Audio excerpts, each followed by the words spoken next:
Hello guys and welcome to our channel. In today's video, I will show you the step-by-step tutorial on how to temporarily deactivate your Facebook account. So by the end of this video, you will learn how to do them. So without further ado, let's get into it. So the first thing that we need to do is to open our Facebook app right here.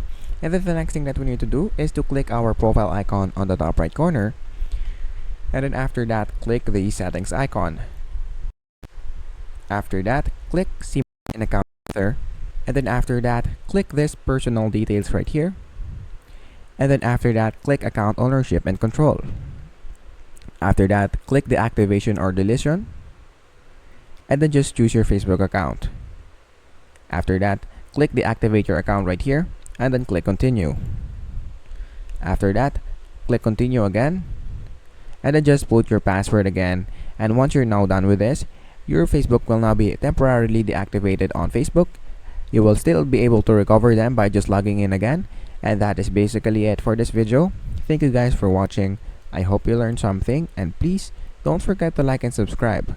Have a great day everyone.